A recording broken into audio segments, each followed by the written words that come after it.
क्या अब हम ये मान लें सर कि पीटीआई इमरान खान की सियासी जानशीन बुशरा बीबी हो गई हैं सर?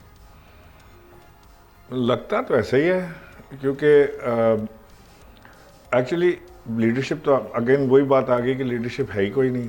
तो पीटीआई में से तो आप हैं क्यों नहीं कहते? आप ये क्यों नहीं कहते हैं कि धोखेबाज है? आप ये क्यों नहीं कहते? कौन धोखेबाज है? जो लीडरशिप इनकी मौजूदा है इमरान खान के इर्द गिर्द, जो इस वक्त मौजूदा लीडरशिप, कॉम्प्रोमाइज और धोखेबाज में ज्यादा फर्क तो नहीं। मैं तो आपसे कह रहा हूँ कॉम्प्रोमाइज है ना।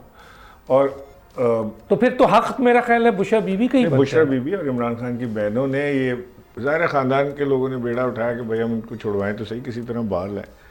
अब उसके बाद वो फिर बुशरा बीबी का लीड करना और सारे फैसले उनका लेना जो है, वो मैं समझता हूँ कि वो पॉलिटिकल इतनी सेवी नहीं है कि वो ये इतने बड़े बड़े फैसले ले सकें।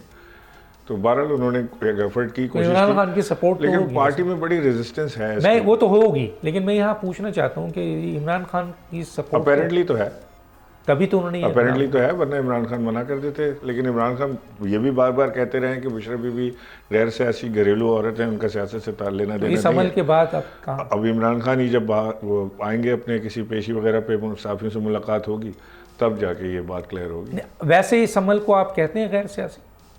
बिल्कुल भी गैर सियासी नहीं है। किस तरह गैर सियासी कोई कैसे गैर सियासी कैसे कर रहा है? और क्या सियासी होगा? बार बार वो आकर खिताब भी कर रही हैं, मोबिलाइज भी कर रही हैं, उनकी स्टेटमेंट उसके अलावा उन्होंने पार्टी की मीटिंग्स चेयर की हैं, उन्होंने वहाँ लोगों को भरी बुली भी सुनाई है, किसी को अच्छा कहा है, किसी को बुरा कहा है।